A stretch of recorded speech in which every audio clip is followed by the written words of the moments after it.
Hello everyone, welcome to Advanced Knowledge System and a warm welcome to AKS IAS Academy, which is one of the premier institutions in India, and it offers examination coaching for UPSC CSC, State Public Service Commission and combined graduate level exam, also with the CLAT examination.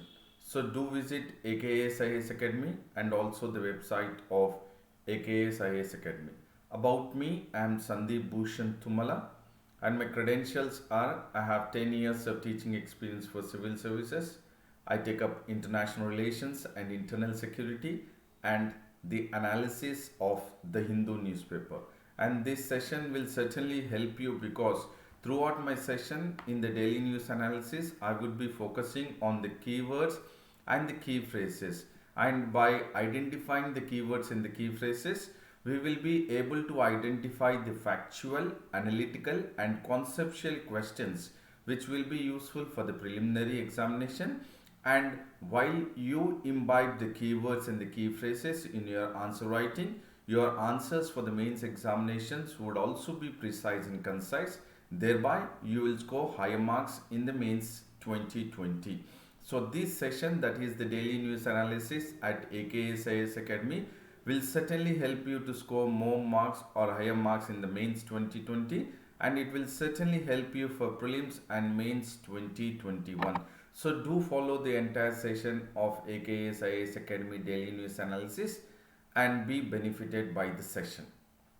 And this is the daily news analysis of the Hindu, that is today's, that is of 7th of December 2020. And before we get into the DNA, we will just focus at the quote of the day. And the quote of the day says that don't limit your challenges, challenge your limits. So definitely your challenge has to be that you should not be limited by your challenges, but you need to challenge your limits so that you will attain your dreams.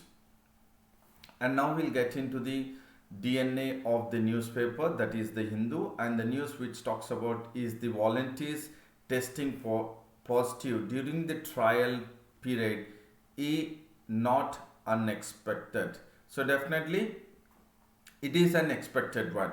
The Bharat Biotech, which has gone ahead with the phase 3 clinical trials, and its vaccine is called as Covaxin. So definitely the government clinical trial website has shared the companies, that is the Bharat Biotech, saying that it has expected 130 COVID-19 infections among the trial participants. So definitely it is not an unexpected, but certainly it is expecting, that is the Bharat Biotech in its phase 3 clinical trial, it is expecting that there would be COVID-19 infections to the one who has been administered the vaccine, to the volunteers or to the participants, that is the trial participants. And in the process we have also seen that the Haryana Health Minister Anil Vij have been tested positive for COVID-19 once he has been administered the vaccine, that is the Covaxin. That is after 2 weeks he has been vaccinated. The trial participant, that is the Haryana Health Minister, has also been tested positive. So certainly the Bharat Biotech is expecting that there would be COVID-19 infections among the trial participants, and it is not an unexpected one. And the company will also perform, that is the Bharat Biotech will also perform an analysis, that is the interim analysis, when a third, that is 1/3 or 2/3 of the number of such infections are reached once the vaccine is administered to the volunteers or the trial participants. So definitely the analysis would be done to the 1/3 or 2/3 of the number of such infections which will be reached once the trial participants would be having the infection of COVID-19. And Bharat Biotech has also said that Covaxin is of 2-dose schedule. So definitely the Covaxin, which is from the Bharat Biotech, is a 2-dose schedule and it will be administered 28 days apart.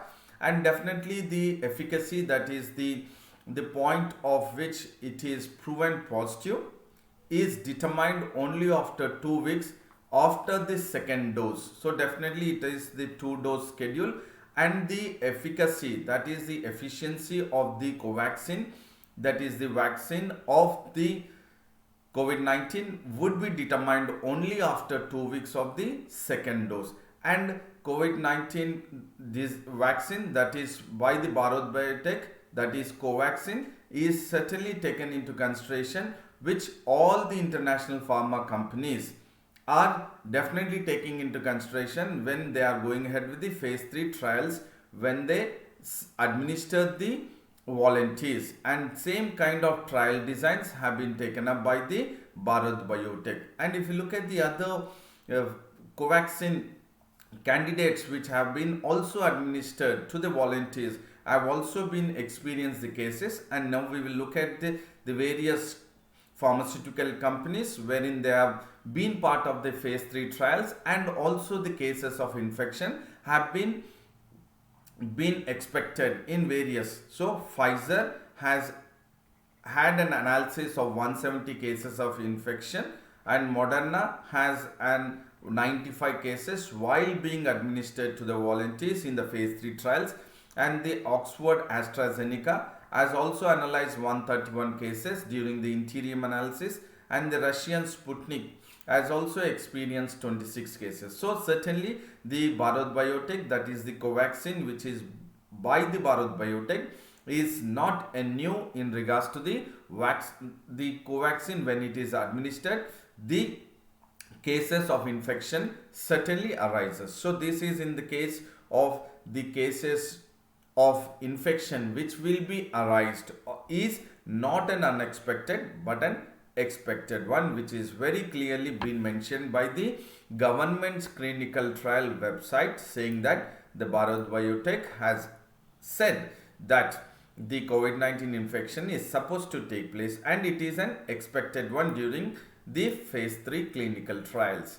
And the other one is the emergency uses nod for the Covishield in India, that is by the Serum Institute of India, has become the first indigenous company in India to apply for the Drugs Controller General of India, that is for the DCGI, and it has applied for the DCGI for seeking an emergency use of authorization. So it is emergency use of authorization which is being applied by the Serum Institute of India to the DCGI, so that it would use the Covaxin or the Covishield vaccine, which has been the first indigenous company to apply for the DCGI for the emergency use authorization. And the SII has cited the seeking of the emergency use of authorization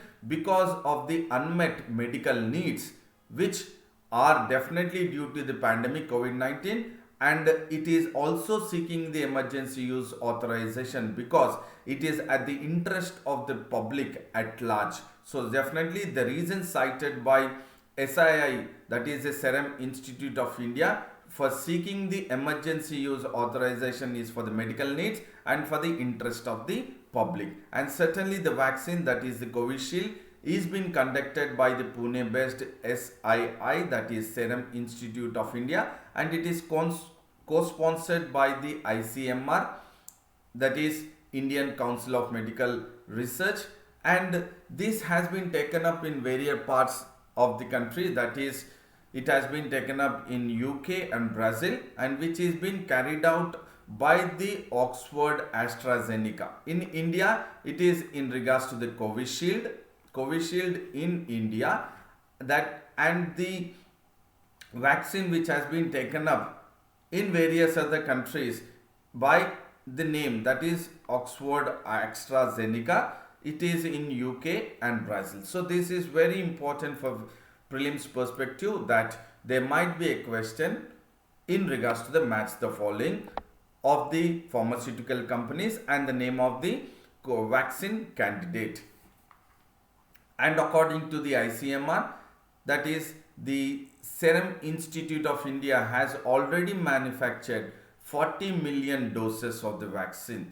so that it is taking into point that the risk manufacturing and the stockpiling license is obtained by the DCGI.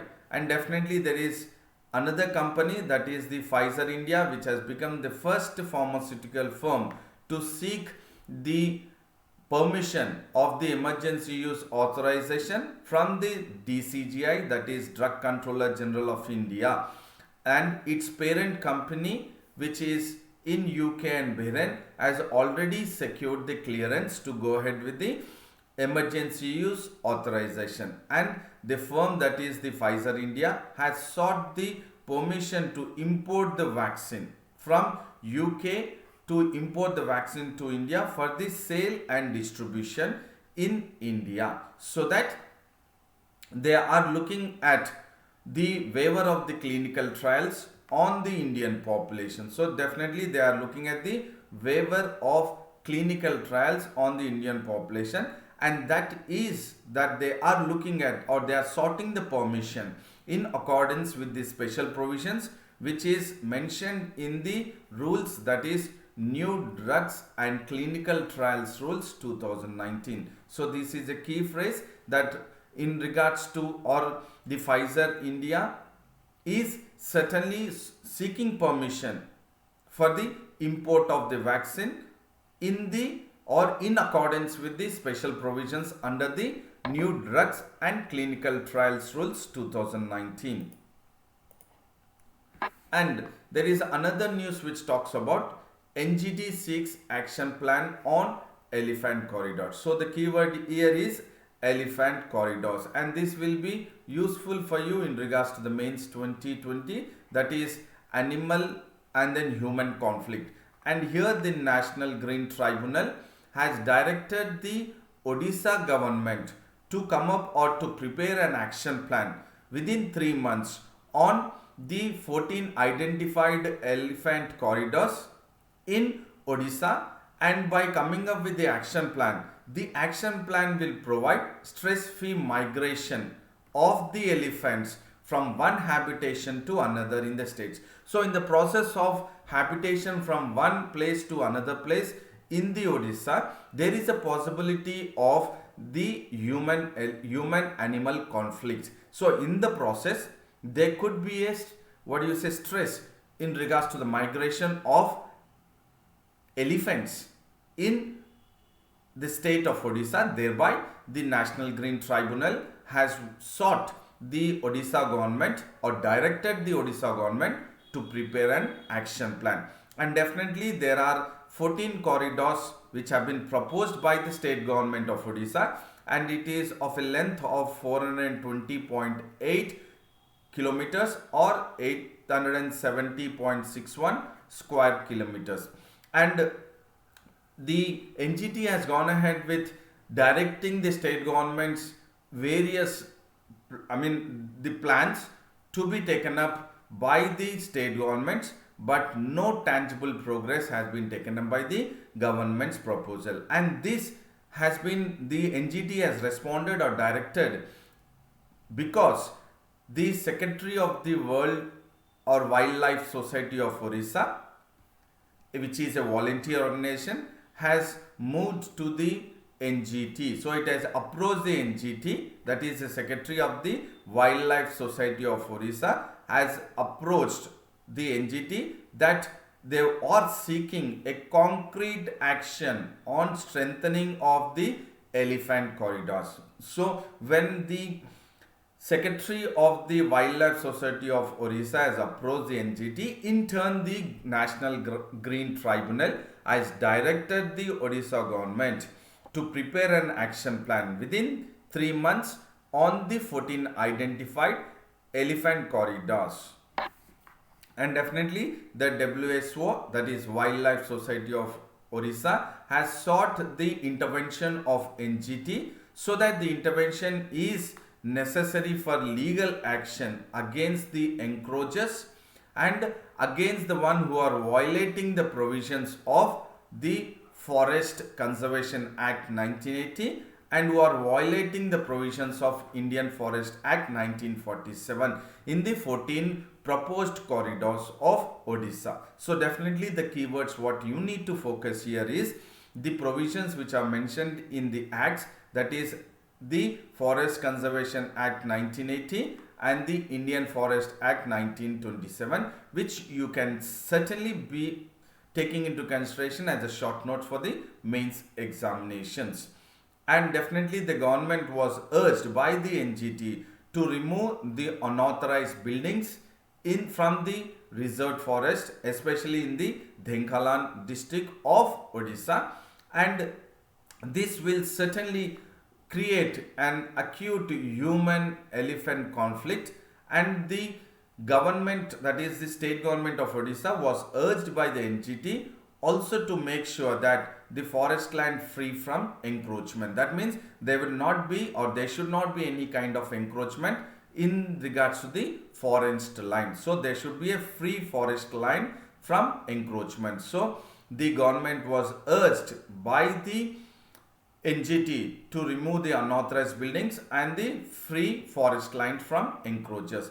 And the NGT has also directed the authorities of the state governments to expedite or to increase the demarcation, or to go ahead with the demarcation of the corridors which have been authorized by the state governments, and they would come up with the formal notification in a specific time. And this was directed by the NGT in the year 2017, but not much of positive result has been taken up by the government, that is the Odisha government. Thereby the Secretary of the Wildlife Society of Odisha has approached the NGT in regards to making sure that the state governments come up with the concrete plan or action of plan to protect the elephants corridor.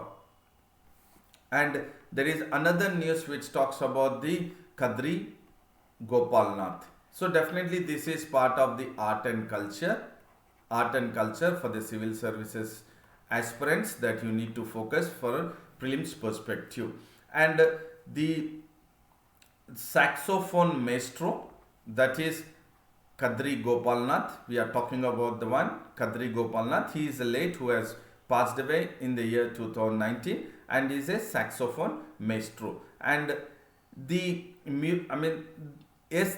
Tridath from Bangalore, who is the youngest disciple of the late Kadri Gopalnath, has played, or he is the first to pay a musical tribute to his guru, that is Kadri Gopalnath, and the song is Pavana Guru, and the raga which is used to pay tribute, that is a musical tribute to the late Kadri Gopalnath, who is a saxophone maestro. The raga is called as Hamsa Nadi, and this is a memorial to the musician which has been taken up at the birthplace in Bantwal of Karnataka on December 6, 2020.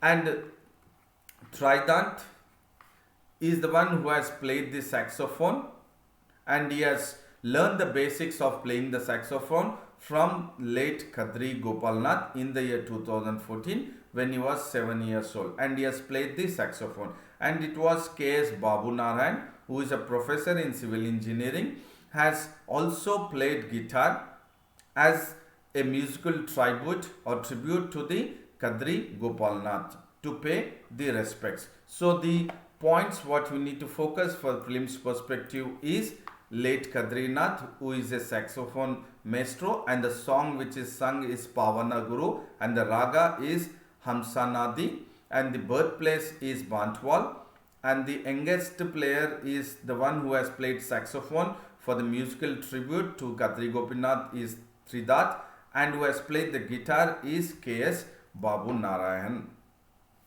And a statue has been unveiled at the memorial place wherein the artist, that is Kadri Gopalnath, holding a saxophone, was dedicated to him on his 71st birth anniversary. And a plaque in Kannada at the memorial which reads that music is a language which knows no boundary. So music is a language which knows no boundary of nation and drama. It is a language of heart. This is what was being written on the plaque in Canada at the memorial, that is at the birthplace of the Kadri Gopalnath. And E. Kadri Gopalnath, the late Kadri Gopalnath, is a Padma Shri awardee and was born on December 6, 1949, and he has passed in Mangaluru on October 11, 2019. And he is survived by a son and he is a music director. His name is Manikant Kadri, and he says that the statue of the Gopalnath, which is holding a saxophone, is made of Krishna shell, that is black granite. So all these keywords are very, very crucial for the prelims perspective examination. And also in regards to the, you need to find out that Mangaluru or the Bantwal, again in regards to the geography, which you need to focus that which is the river, which is you have it, that is Netravati, which will be very useful, that you need to link different topics or issues from one to another. And there is another news which says that government, that is the government of India, would promote Ayush exports. So certainly the exports in Ayush is taken into consideration by the government of India to promote them, and the government has decided to set up an export promotion council, and this is the keyword. So there has been an decision taken by the government of India to set up an export promotion council, and this is for Ayush products. Ayush is an acronym, that is Ayurveda, Yoga, Naturopathy, Unani, Siddha and Homeopathy. And certainly the Ayush products, make sure that there would be rise in exports in the Ayurveda related products.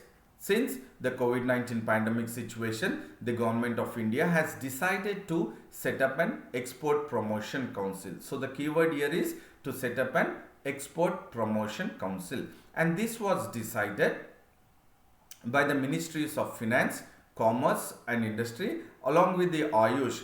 All the three have come together and they have made sure that they would facilitate more exports of the Ayush products by standardizing their HS. So this is another keyword which has to be in your mains examination.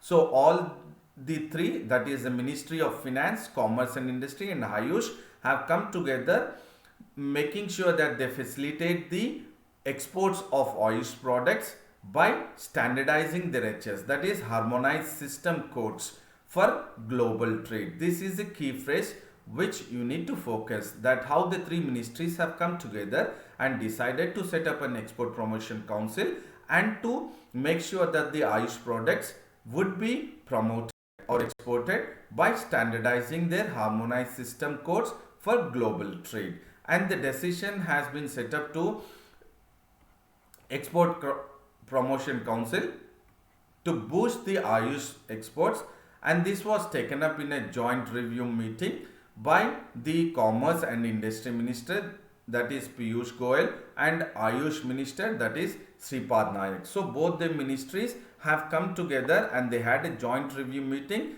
and they have decided to set up an export promotion council.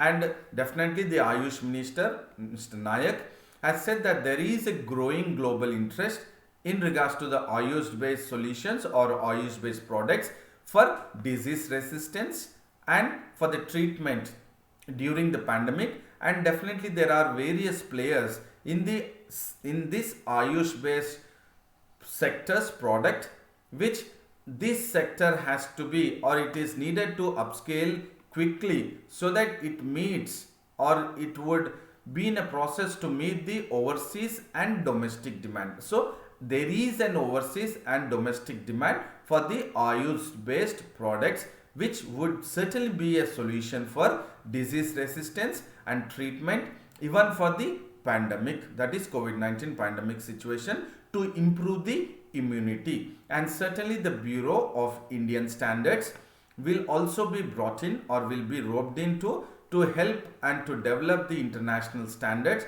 for the Ayush products and services. So definitely the keyword here is the Bureau of Indian Standards, which will definitely help the Ayush products and services to develop their international standard so that they would meet the requirement even in the overseas and also at the domestic demand. So certainly this is in regards to the health, how the Ayush ministry or the Ayush products are definitely taken into consideration by the government of India, and they are working for the Export Promotion Council to be set up, wherein they wanted to rise the exports of the Ayush related products. And now we will look at the recapitulating of the DNA that we have focused or we have analyzed in the daily news analysis at AKS IAS Academy. And this is in regards to the cases. Once the vaccine is administered, the cases are expected. That is what is been said in the government website, which is been declared by the Serum Institute of India. And definitely the emergency use has been asked by the Serum Institute of India, and it has been declared or approved by the DCGI. Again, this is from the health perspective we have focused, and this also in the health perspective the news has been taken into consideration. And we have also looked at the various products, that is the pharmaceutical companies and the vaccine, so that there could be a question match the following prospective question in the prelims perspective. And this again in regards to the human animal conflict, so that the NGT has seeked an action plan from the Odisha government to make sure that the migration of the elephants would be stress free for the elephants, and then it has to be with a concrete action plan. And this Kadri Gopalnath we have looked at in regards to the art and culture, which would be a perspective for the prelims UPSC. And in regards to promoting the Ayush exports products, we have looked at how the Ministry of Finance, Commerce and Industry along with the Ayush Ministry have all come together, and then the Bureau of Indian Standards would also help in making sure that the overseas and the domestic demand would be taken into consideration. So this is again in regards to the health and also in regards to the economy point of view, that is in regards to the exports we have looked at this. So I hope this session would certainly be an informative one, a knowledgeable one, and also it will make you very clear that how we need to analyze the news and then link it with various topics. So I would say a very big thank you, and then a good luck to you all, and then do be in the process of being in the consistency, stick to the schedule and take care of your physical health and mental health. And also do like the video, share the video and subscribe the AKS IAS Academy English medium YouTube channel, and also have the access to the website, and do subscribe the Telegram link of AKS IAS Academy, that is of Advanced Knowledge System. Again, I would be coming up with the daily news analysis. So tomorrow, do take care of yourself, and then I would say a very big thank you to all.